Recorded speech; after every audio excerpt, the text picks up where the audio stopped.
지금 2차 전지는 이제 조금 제 주변에도 무조건 좋게만 볼 건 아니다. 네. 개인 투자자들이 가장 주식하기 편한 방법, 가치 투자, 장기 투자가 아니라 저는 추세 추종이라고 생각합니다. 추세 추죠. 네. 그래서 저는 5천만 원 이하는 장기 투자 하실 게 아닙니다.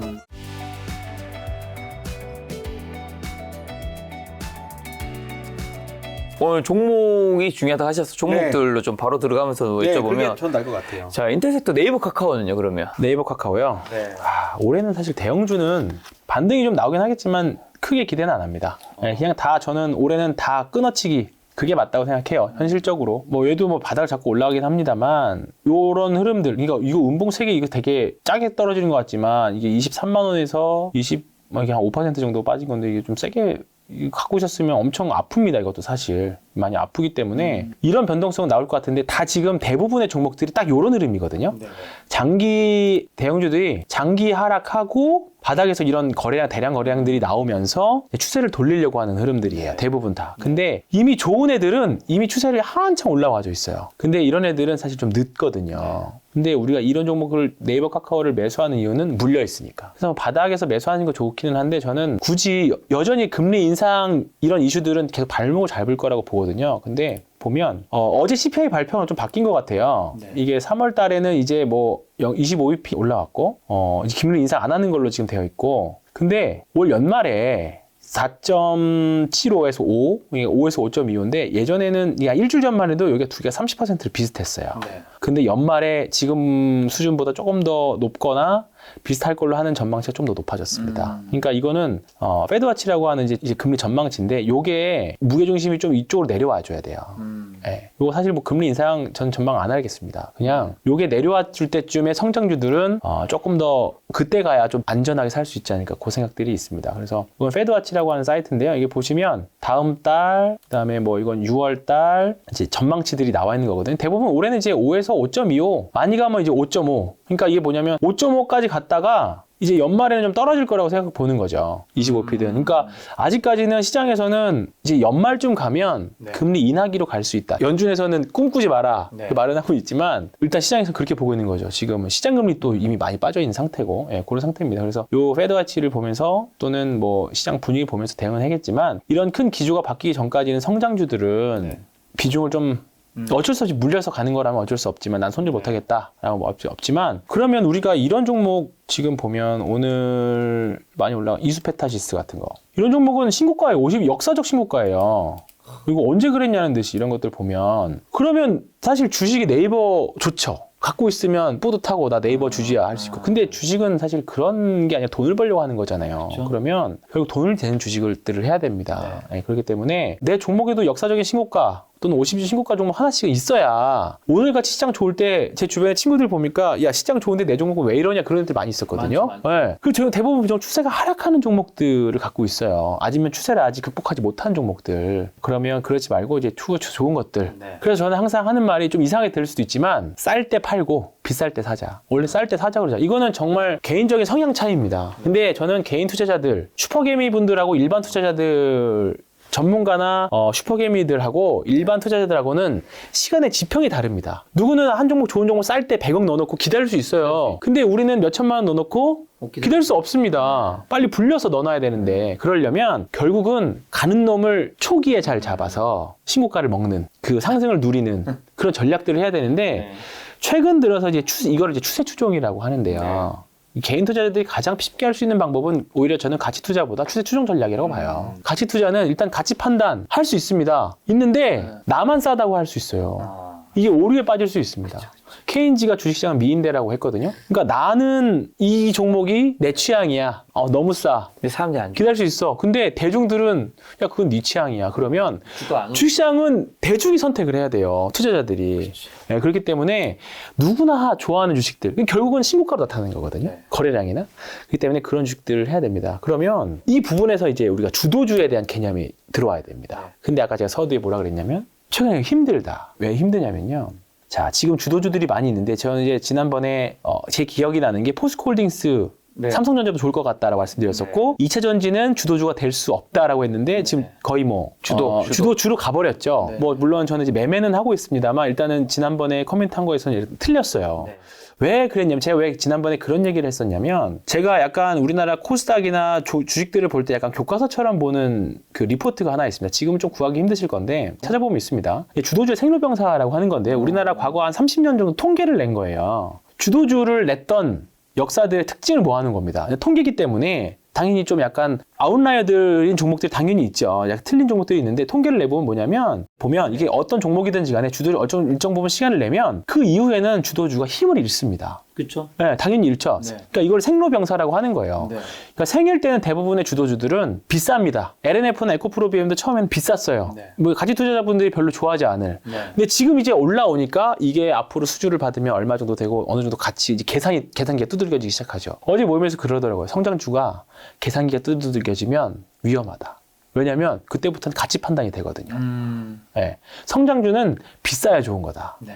그런 개념입니다. 그래서 이제 이런 거 보면 이제 과거 92년부터 쭉 낸 거 하는데 이때에 한 시절 내에서 가장 많이 오는 수익률 상위 5% 주도주라고 일단 분류를 했는데 대부분 보면 그때 이 종목 없으면 잔고가 늘어나기 어려웠던 종목들이 있습니다. 이게 보시면 이제 조선주도 있었고요. 네. 그다음에 이때 기아차 같은 석화, 중국 관련 주식들 엄청 올라갔을 때 차화정 시대 때 종목 있었고 이때 보시면 셀트리온도 있었고 그다음에 OCI나 그다음에 이때 보면 한미사이언스 제약바이오 열풍일 때 있었고 지금 여기 보면 CJ나 그다음에 뭐 5G 관련 종목들이 빠졌는데 평균을 내보면 대략 우리나라의 주도주들은 한 1년 반에서 2년. 1년 반에서 2년. 그래서 제가 그때 2차전지 섹터들을 봤을 때 이제 한 2년 정도 지났으니까 이 정도면 코로나 때부터였으니까 이 정도였으면 여기서 뭐 네. 폭락은 없어도 네. 뭔가 주도주의 지위에서는 좀 내려올 수 있다. 그럼 새로운 주도주가 와야 된다라고 생각을 했는데 에코프로가 일단은 그때 여기였었으니까 그때 제가 나왔을 때 여기였었으니까 여기까지는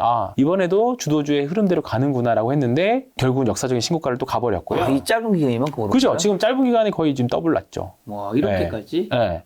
그다음에 에코프로 BM은 이제 전고점 근처 왔고.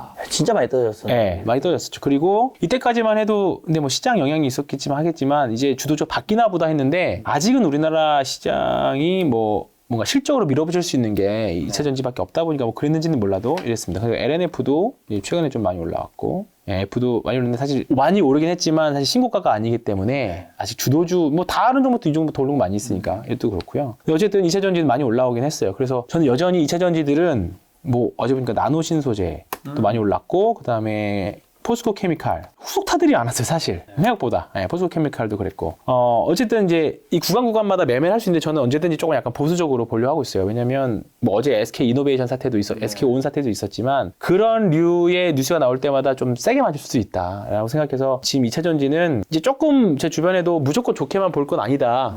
뭐 보유하신 분들은 어떻게 생각할지 모르지만 지금 2차 전지 섹터들은 조금은 이제 종목별로 좀 나눠서 봐야 될 것 같다는 생각이 좀 들고요. 이제 여기서 저는 확실하게 매도를 하려고 하는 신호는 뭐냐면 새로운 논리가 나왔을 때. 왜냐면 지금 주가를 설명하려면 또는 지금보다 더 올라가려면 이제 새로운 논리가 붙어야 돼요. 실적 말고 뭔가 새로운 스토리가 붙기 시작해야지. 올라가죠. 그렇죠, 올라갑니다. 근데 과거에 카카오가 요 자리였거든요. 요 올라갈 때 뭐였냐면 이때만 해도 사실 뭐 계속 올라갈 것 같았죠. 이때만 해도. 근데 이때 올라갈 때 제가 무슨 소리를 들었냐면 카카오는 이제 한국의 구글이다.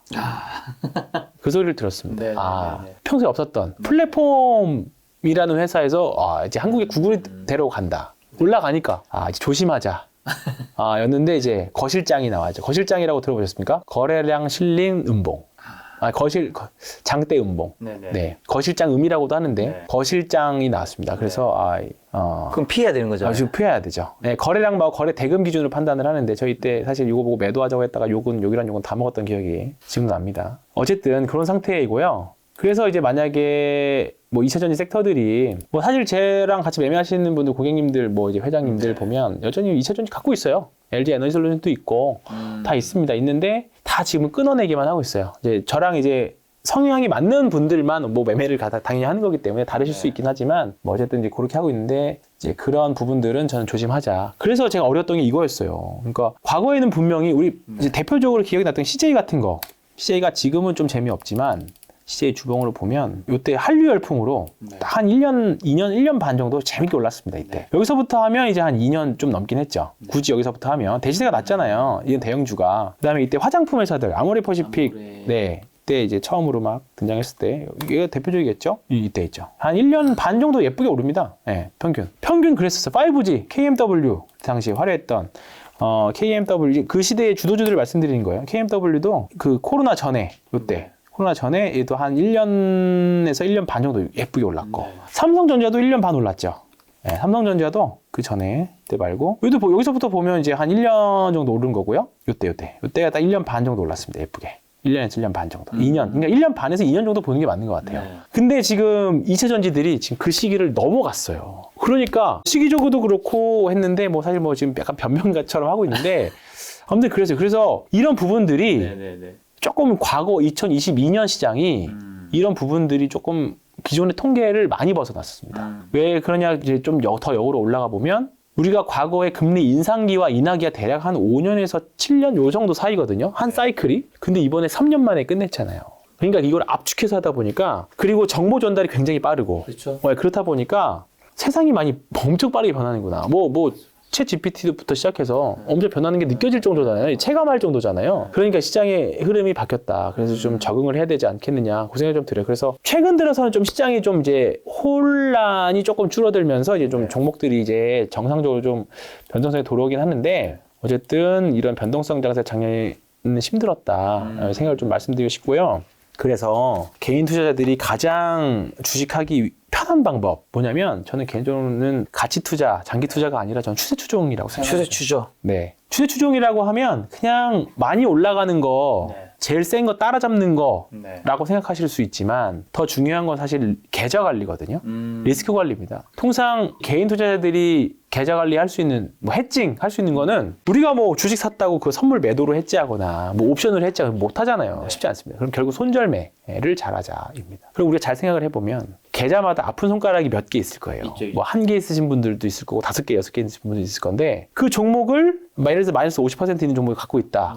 라고 하면 그거 마이너스 10% 잘랐으면 어떻게 됐을까? 근데 꼭 자르면 귀신같이 반등을 하죠. 그것 때문에 사실 못 팝니다. 근데 자 생각해 봅시다. 우리가 하락하는 종목에다가 물타기를 하면 물타기를 해서 돈을 벌었을까? 제 경험상으로는 없어요. 저도 마찬가지예요. 근데 반대로 그러면 이렇게 보죠. 물타기를 해서 돈을 못 벌었으면 불타기를 해보자. 자, 주식을 사서 올라갑니다. 올라갔다는 게 뭐예요? 우리 주식 살 때 당연히 올라갈 걸로 예상을 하잖아요. 그렇죠. 내가 샀는데 주식이 올라가요. 그러면 내 판단이 맞은 거야. 더 사야 되나요? 그죠? 근데 어렵죠. 그렇죠. 인간 심리 역행해서 그래요. 왜냐면 나는 그거보다 싼 가격에 처음 샀는데 이걸 어떻게 사요? 근데 우리 인간 심리적으로 생각을 했을 때 예를 들어서 10,000원짜리 주식을 샀는데 이거 9,000원에 사. 19,000원 더 싸네. 살 수 있습니다. 근데 이게 9,000원이 저평가, 완전 절대 저평가라고 생각할 수 있지만 그게 5,000원까지 내려가는 경우도 많이 허다하잖아요. 어디까지 내려갈지 몰라요. 반대로 올라가는 주식들은 이거 고평가야 하지만 언제까지 올라갈 주식들도 많이 있었잖아요. 그죠? 자, 그럼 대표적으로 지금 시장을 지배하고 있는 추세 추종 4인방이 있습니다. 아, 뭔가요? 잠시만요. 일단 그 전에 이건 정리해야죠. 그럼 2차 전지는 지금 이제 아니 해도 돼요.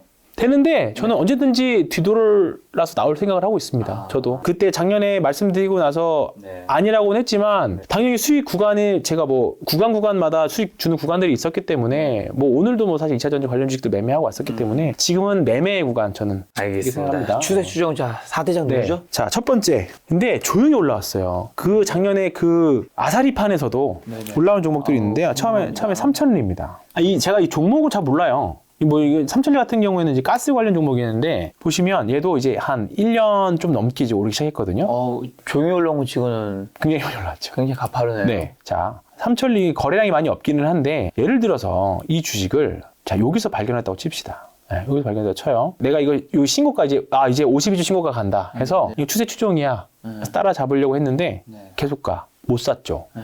못 사면 근데 이게 사실 여기서 사자고 하면 대부분의 손님들이 그래요. 11만 원에 사자고 제가 전화를 드렸어요. 하면 이거 9만 원대도 있었는데 이렇게나마 한 10%의 단기간에 올라온 거 이걸 어떻게 사? 그럼 진작 얘기하지.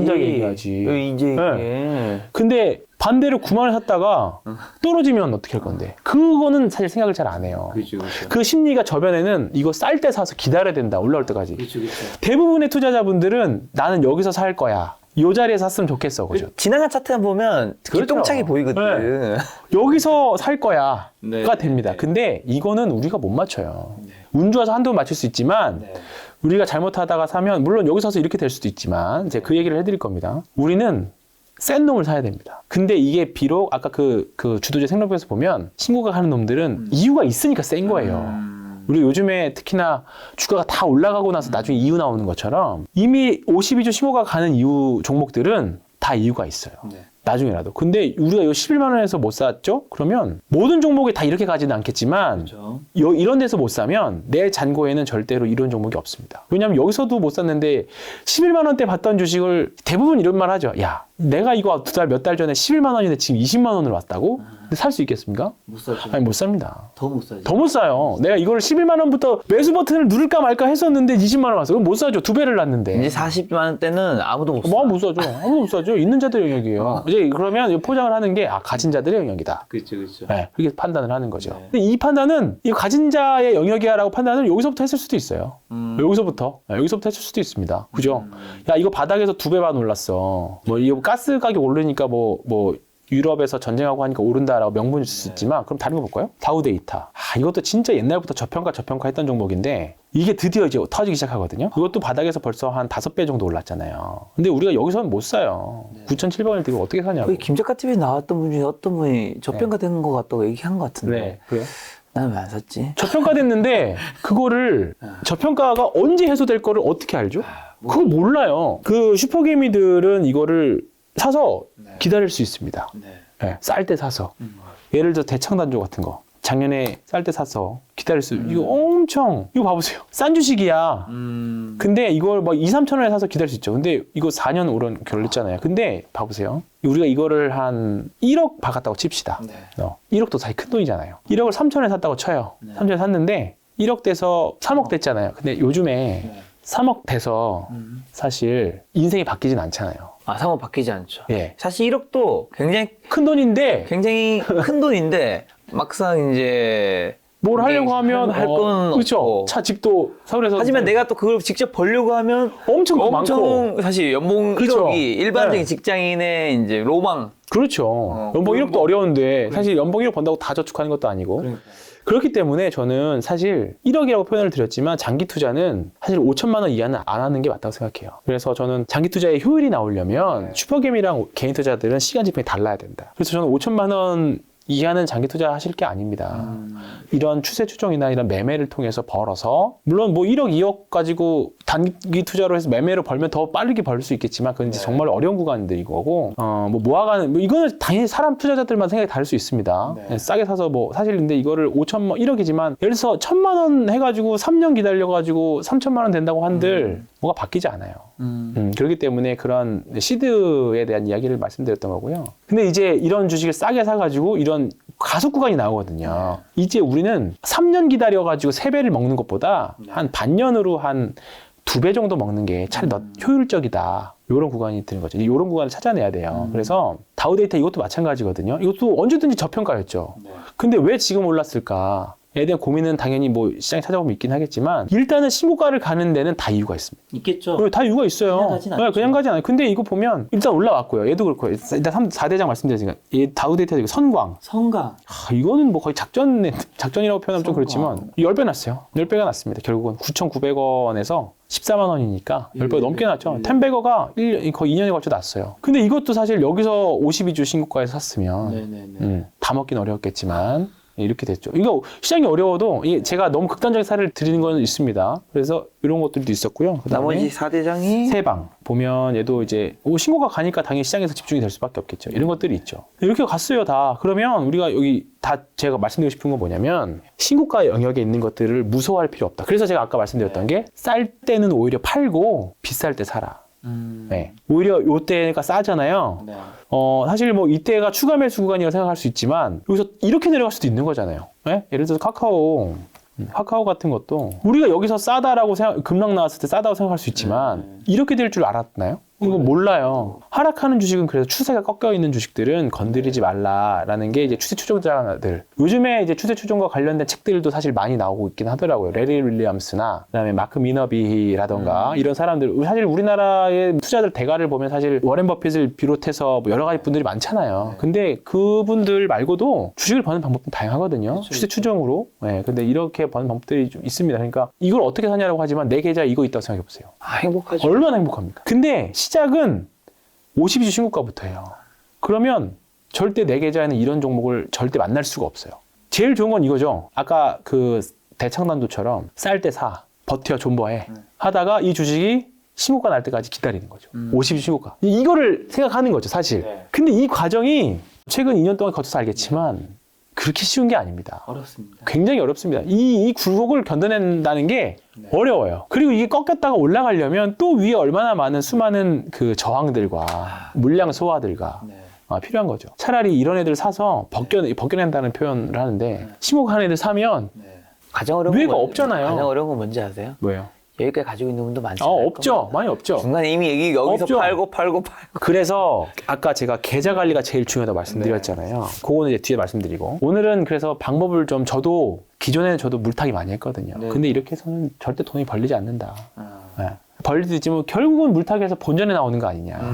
네? 그럼 결국 맨날 똔똔 치고 그런 거 아니냐라는 생각이 들잖아요. 그러면 대중이 대부분 하고 있는 방법을 반대로 해보자 해가지고 저도 이제 추세 추종에 대한 것들을 좀 과학적으로 백테스트도 해보고 이제 이걸 제 나름대로의 개인 로직을 만들어 적용을 해서 지금 매매들을 이제 진행을 하고는 있는데 그러면 이제 대중과 반대로 가는 거잖아요. 어려운 거라서 만드는 건데 그러면 이 52주 신고가가 어렵다면 4주 신고가부터 해보자. 일단은 4주 신고가면 이제 한 달이잖아요. 그 4주 신고가가 이제 터틀 트레이딩으로 유명한 리차드 데니스. 이제 그분이 터틀 트레이딩 할 때 4주 신고가부터 본다. 마크 미너비 그분 같은 경우에는 52주 신고가가 제일 좋다 했어요. 근데 이미 52주 신고가면 엄청 많이 올라와 있으니까 부담스러우면 4주 신고가부터 보자. 그럼 4주 신고가 간다는 거는 뭔가 이유가 있으니까 한 달 동안의 주가가 제일 높은 거잖아요. 그럼 거기서 사서 들어가자는 거죠. 그러면 단기 매매를 하든 이게 타져서 올라가면 그 다음부터는 만약에 생각보다 한 대로 잘 돼서 올라가면 이게 추세 추종으로 가는 거죠. 올라가는 주식에 계속 불타기 하는 거예요. 근데 불타기를 언제 하느냐 또는 이 주식이 언제 끝나느냐에 대한 고민인데 터틀 트레이딩에서는 어떻게 제시를 하고 있냐면 총 자산의 2%로 제시를 하고 있습니다. 그러니까 예를 들어서 내가 1억이 있습니다. 1억이 있는데 1,000만 원을 주식을 샀어요. 그러면 1억에서 총 자산의 2%니까 1억에서 2% 200만 원이죠. 근데 내가 1,000만 원어치 주식 샀어요. 그러면 200만 원 몇 퍼센트예요? 20%. 1,000만 원 주식 산 건 20%, 200만 원이잖아요. 그러면 뭐 여러 가지 주식 사긴 하겠지만 총 자산의 200만 원이 까질 때까지는 내 포지션에 200만 원 전체 다 합쳐서 200만 원이 까질 때까지는 버텨도 된다. 그건 회복할 수 있다. 언제든지. 2%까지는 언제든지 회복할 수 있다. 그러면 예를 들어서 이제 올라가기 시작해요. 올라가기 시작하면 매일매일마다 매일 이 주식이 얼마 정도 떨어지면 내 총 자산의 2%를 훼손하는지 각기 나올 거 아니에요. 오늘 종가를 딱 보면. 그것만 하는 거예요. 그러면 그 다음부터는 뭐냐면 우리가 스탑로스라는 게 있습니다. 뭐 내 시장을 계속 면밀히 관찰할 수 있고 내가 그 자리에서 즉시 매도할 수 있어 라고 하시는 분들 보도 되는데 일반 직장인들이라고 하면 그게 좀 어려울 수 있잖아요. 그러면 내가 내일 이 가격이 깨지면 내 총 잔고보다 그러니까 수익이 나더라도 오늘 종가의 총 자산의 2%, 그러니까 예를 들어서 1억을 가지고 2억이 됐어요. 그럼 2억의 2%는 400만 원이잖아요. 그러면 내 주식이 전체 포지션에 내일 400만 원이 빠지면 뭐 종목별로 좀 다를 수 있긴 하겠지만 이 정도 빠지면 우리가 흔히 지지선이 깨지면 뭐 이평선이 깨지면 하고 하는데 그것도 방법이긴 하겠지만 내 총 자산 전체 잔고 기준으로 2%가 됐든 3%가 됐든 이 라인이 깨지면 예를 들어 왜냐면 내가 10%를 회복하려면 11% 필요한 것처럼 2%는 사실 깨지더라도 언제든지 나는 추세 추종 만회할 수 있다라는 자신감이 있어야 되지만 2%가 깨지면 난 매도하겠다 그러면 손절각이 딱 나와요. 그러면 그 전날 이제 스탑로스 하는 거죠. 그냥 주문 넣는 거예요. 내일 이 가격이 깨지 바로 매도가 나가게 자동으로 매도가 나가게 이게 매도가 되고 바로 반등이 나올지라도 그걸로 가는 거예요. 자신한테 맞는 내가 피킹한 종목들 이게 바탕에 시행착오가 필요할 겁니다. 나는 2% 했더니 꼭 매도하고 난 반등이 나오더라 라고 하는 그런 종목들만 선택하겠죠. 성향상. 그러면 조금 이제 폭을 좀 늘린다거나 뭐 그런 식으로 해가지고 계좌 관리 이게 제일 중요해요. 그러니까 예를 들어서 내가 매도되고 나서 올라가는 것 때문에 매도를 안 해. 근데 올라가는 것도 있습니다. 근데 내 계좌를 망치는 건 손절매 이번에도 반등 나오겠지 하고 매도 안 한 종목이 빠져서 대부분 그게 반토막씩 나요. 그게 계좌를 망가뜨립니다. 반대로 계좌를 살리는 거는 위로 솟는 한두 종목이에요, 사실. 그렇죠. 10종목을 사면 대박이 나는 건 사실 한두 종목이 나기도 쉽지 않지만 한두 종목이 크게 나야 계좌가 팍 불어나거든요. 그 아까 말씀드렸던 뭐 그런 리처드 데니스라던가 그다음에 뭐 레리 하이트라던가 에드세이 코타라던가 그런 뭐 추세 추종의 대가분들도 승률은 굉장히 낮습니다. 승률 제가 알기로는 30%대인 걸로 알고 있어요. 그러니까 10종목 사면 3종목 정도가 수익이 나요. 대신에 손익비가 엄청 높은 거죠. 손실을 제하더라도 왜냐하면 손실은 정해져 있고 대신에 수익은 쫙 위로 올려놓는 거죠. 이게 상식적인 거예요. 내가 이 주식으로 그러니까 그 말을 했습니다. 이 주식이 오를지 내릴지는 몰라. 하지만 얼마큼 오를지 얼마큼 내릴지 모르지만 내가 내일 이 종목으로 손실을 최대로 볼 수 있는 한도는 내가 정할 수 있는 거죠. 그리고 얼마큼 벌지도 몰라. 얼마큼 내릴지 몰라. 얼마큼 오를지 몰라. 하지만 내가 시장에서 내 마음대로 할 수 있는 거는 내일 내가 최대로 손실을 볼 수 있는 금액. 딱 그것만 정하는 거죠. 피터 린치 월가 용이 나왔던 문장도 생각나네요. 그 책에서 저는 제일 좋았던 문장이 이제 내가 산 모든 종목에서 수익이 날 필요가 없다. 없죠. 우리가 투자한 종목에서 마이너스 난다 해도 그건 원금만큼만을 손해볼 수 있지만 수익은 위는 어쨌든 열려 있다. 맞습니다. 결국은 주식은 승률 싸움이 아니라 손익비 싸움입니다. 손익비 싸움. 저는 그렇게 생각해요. 추세 추정을 오늘 얘기해 주셨으니까 그러면 지금 이런 가능성 있는 종목이나 섹터나 뭐 그런 거 팁을 좀 주고 가셔야죠. 다 그냥 이제 알려주셨으니까 찾아보셔라 라고 하기에는. 그죠? 그러면 기본적으로 우리가 저는 이제 매일마다 하는 게 4주 신고가를 검색을 합니다. 4주 신고가 어떻게 검색하죠? 그거는 검색식에서 쉽게 찾아내실 수 있는데요. 아, 좋습니다. 뭐 많은 분들이 쓰시는 또 이거 키움증권 01 여기서 저 같은 경우에는 이렇게 보면 이렇게 보면 사주 신고하는 종목들이 이렇게 찾아요. 제가 이제 미리 세팅해 놓은 값인데요. 이제 이런 것들을 매일 봐요. 오늘은 워낙에 이제 주식들이 많이 올랐으니까 위메이드 오늘 뭐 이런 신고가 위메이드 상한가 쳤어요? 오늘 내 코인과 관련된 이슈가 좀 있어서 이게 제 PC가 아니라서 연동이 안 되는데 어쨌든 예를 들어서 여기 이런 종목들이 오늘 나옵니다. 예를 들어서 오늘 성일 하이텍, 이 폐배터리와 관련된 종목들 이런 거죠. 이게 보시면 딱 봐도 4주 신고가죠. 그러면 이런 종목들 부담스럽다라고 하시면 저는 이런 장대 항목에서 사실 들어가지는 않습니다. 사실 이런 것들을 더 좋아하기는 해요. 살짝 벗겨낸 것들. 이 정도 왔으면 내일 아마 들어갈 것 같긴 한데 이런 것들은 눌림목들을 이용하고 그러면 기본적으로 이제 이거 사실은 기술적 분석이잖아요. 이게 제가 기술적 분석을 말씀드렸지만 기본적 분석을 많이 해 놓으셔야 돼요. 왜냐면 결국은 52주 신고가 가는 종목들은 역사적인 신고가 가는 종목들은 분명히 뭔가 그 종목만의 스토리들이 다 있을 겁니다. 이게 실적이 될 수도 있고 비싸더라도 실적이 될 수도 있고 또는 세상을 바꾸는 이슈. 뭐 최근에 로봇도 그랬고 챗GPT도 그랬고 그다음에 앞으로 나올 뭐 자율주행 이슈도 그렇고 그다음에 뭐 여러 가지 우리가 흔히 앞으로 세상을 바꿀 이슈들이 좀 몇 개 있잖아요. 그러면 그런 종목들 중에 분명히 엄청난 시세 종목들이 나올 건데 또는 개별 종목들이 갖고 있는 이슈들이 있을 건데 그거에 대한 정보들을 갖고 있어야 되는 거죠. 근데 그 종목이 갑자기 움직이기 시작해서 뭔가 40주 신고가를 갔다 또는 52주 신고가를 갔다라고 하면 그 다음부터는 내 그 논리가 드디어 시장에서 알아주나 보다가 되는 거겠죠. 왜냐면 내가 공부해서 알 정도면 대부분의 투자 다 아는 건데 그 4주 신고가나 52주 신고가가 나오는 시점이 대중의 심리가 공통적으로 일치되는 시점이라는 거죠. 4주 신고가로 한번 찾아보자. 4주 신고가 찾아볼 필요가 있습니다. 저는 굉장히 중요하다고 생각해요. 4주 신고가도 너무 낮다라고 하면 그러니까 이거를 처음부터 너무 많이 해보지 마시고 조금씩만 해보세요. 근데 오히려 이런 신고가 종목들을 매매하시면 떨어질까봐 저의 할머니 곡들이 있어요. 제가 약간 신고가가 있는 자리에서 추천을 하면 사투리 쓰시면서 무수화 그래. 황 팀장 이거 무수화서 못 사겠어. 이거 어떻게 사 그래. 근데 막상 사죠. 근데 그러면 생각보다 안 빠져요. 생각보다 잘 안 빠집니다. 4주 신고가랑은 어쨌든 4주 동안 올린 힘이 있을 텐데. 그렇죠. 힘이 있으니까 그 다음부터 추세가 이어져 나가기를 기대를 하는 거거든요. 근데 이거를 반대로 52주로 좀 더 확장해서 보면 그 위에는 물량이 없는 거잖아요. 일단 역사적인 신고가나 50 신고가는 최근 1년 동안 내 머리 위에는 팔 사람이 없는 거예요. 그렇죠. 왜냐면 그 가격대에 물린 사람이 없으니까. 그러면 그때부터는 이제 새로운 논리가 나오거나 또는 뭔가 이유가 있으니까 올라간다는 거죠. 그러니까 우리가 그동안 작년에 열심히 물타기들을 해보셔서 물타기가 어렵구나. 물을 탔는데 물타가 대주주 때문에 이제 많이들 아시는 짤이잖아요. 근데 물타기를 했는데 계속 떨어져. 그러면 그게 아니라고 하면 이번에는 한번 올해부터는 어차피 올해는 이제 지수도 이제 어느 정도 바닥을 잡아가고 있고 최근에 보면 이제 코스닥 종목들이 훨씬 더 탄력적이고 올해는 이제 종목장이라는 개념이 좀 더 강하다라고 하면 분명히 작년에 보다 올해 매매하시기엔 더 편하실 수 있습니다. 그리고 또 하나가 4주 신고가 말고 중기 추세로 30주선 최소한 30주선이 우상향하고 있는 종목들만 보자. 30주선이면 일봉으로 한 150일이거든요. 요것도 이제 유명한 추세 추종자 중에 한 분이 이제 팁으로 책에서 나온 내용입니다. 그래서 저는 이제 딱 이제 4주 신고가 또는 50주 신고가, 그 다음에 이제 30주선이 턴하는 거. 30주선이 턴하려면 150일 동안의 힘이 턴을 해야 되는 거거든요. 뭐 150일 선을 이용해도 상관은 없습니다. 네, 같이 보시려면. 자, 이건 성일라이트가 나온 지 얼마 안 됐으니까 이런 거 있죠. 이런 거는 사실 오르기는 했지만 아직은 30주선이 돌지 않았잖아요.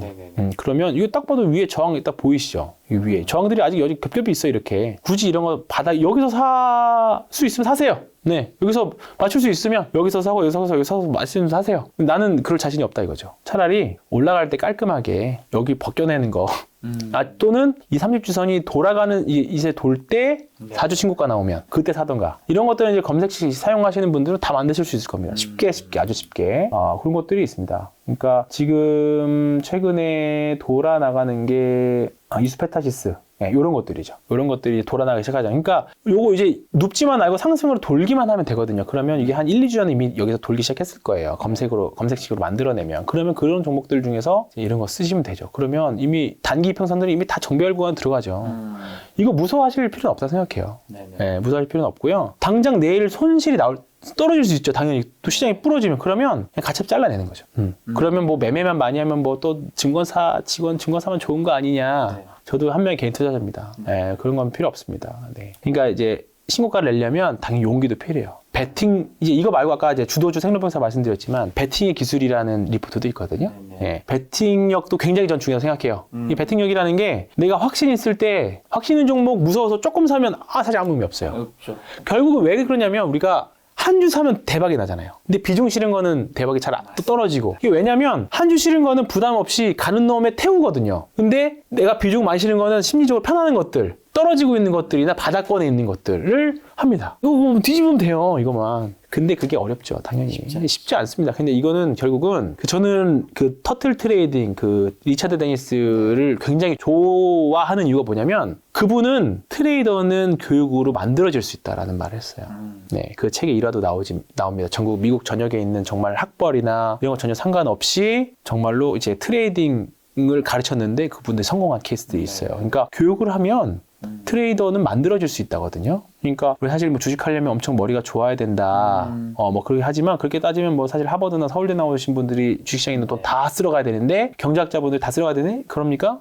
안 그러죠. 정말 공평해요. 주식시장은. 그래서 좋습니다. 그렇기 때문에 뭔가 자신만의 원칙을 만들어서 매매를 하시면 저는 굉장히 좋다 생각해요. 그래서 추세 추종과 관련해서 저도 계속 지금 그 세부 데이터들이나 백데이터들 계속 이제 조금씩 수정하고 있는데 결국은 올해 시장이 좋아서 지금 좋은 것도 있긴 하겠지만 시장이 좋아야 버는 건 맞잖아요. 그러니까 대신에 좋을 때 많이 벌고 잃을 때는 조금 잃고, 또는 시장이 안 좋을 때는 베팅 사이즈를 줄이라고 합니다. 보수적으로 보고. 그게 기본이에요. 베팅이 잘 될 때는 베팅 사이즈 크게 가져가고 많이 하는데 안 좋을 때는 베팅 규모를 줄이고 횟수도 줄이고 그런 전략들. 그거예요. 결국 이게 멘탈 싸움입니다. 결국은. 그러니까 우리가 뭐 여기 나와서 시장 얘기하고 종목에 대한 얘기하고 뭐 여러 가지 이야기들을 많이 하셨겠지만 사실 지금 우리 대본 준비하는 거 하나도 안 했죠. 네. 이 얘기하려고. 그러니까 그 이야기들은 저보다 똑똑하신 분들이 더 많이 하셨을 거예요. 근데 추세 추종에 대한 이야기들은 사실 많이 안 하시거든요. 광흥 저자님이 요즘에 좀 많이 하시는 것 같은데 정말로 개인 투자자들이 승부 볼 수 있는 거. 내가 사실 주식하는 이유가 우리가 70대, 80대 가서 떼돈 벌려고 주식하는 건 아니잖아요. 아니죠. 지금 벌고 싶은 거죠. 그렇죠. 저도 마찬가지인 거고. 그러니까 추세 추종을 단순하게 기술적 분석이나 이런 걸로 너무 치부하지 마시고 가치 투자하시는 분들도 내가 가지고 종목이 시세를 내기 시작했어요. 그럼 그 다음부터 대응을 해야 되잖아요. 근데 내가 이걸 딱 예를 들어서 이거는 이 밸류에이션은 이 종목은 얼마 정도 가면 고점이야 라고 생각할 수 있는데 더 갈 수도 있는 거잖아요. 그 다음부터는 사실 좀 기술적인 영역이 좀 들어가야 되는 거기 때문에 분명히 가치 투자하시는 분들이나 뭐 좀 장기 투자 기본적인 분석을 하시는 분들도 분명히 도움이 되는 거라고 생각합니다. 제가 뭐 오늘 하루 종일 뭐 추세 추종에 대한 얘기를 했지만 기본적 분석을 안 하느냐? 아닙니다. 그러니까 기본적 분석이 되어 있는 상태에서 이런 게 나오면 베팅력을 확 높일 수 있는 거예요. 네, 확 높일 수 있는 거죠. 네, 대표적으로 최근에 성공 많이 했던 율촌화학 같은 거거든요. 이런 것도 이런 자리들. 네, 이런 자리들이나 또는 제가 생각했던 게 여기서 좀 많이 샀던 것 같아요. 네, 여기 자리에서. 네. 근데 뭐 이제 지금은 이제 모르겠지만 이런 것들이 좀 필요합니다. 그러니까 뭐 이게 뭐 신고가라고 생각해서 뭐 저 나름대로 로직이 있었지만, 그러니까 공부가 기본적으로 돼 있으면 지를 때 편해집니다. 지른다는 표현이 좀 뭐 좀 약간 확신을 좀 더 확신을 가지겠죠. 갖고 있을 수 있죠. 내가 이거 한 주 살 거를 10주 살 수도 있는 거고, 10주 살 거를 뭐 1000주, 10,000주 살 수도 있는 거니까. 추세 추종, 네, 추추남. 네, 다음에 나오면 아직 안 끝났는데. 이 부분에 대해서 조금 더 디테일하게. 벌써 가시려고 하세요. 아직 시간 좀 남았습니다. 아, 예.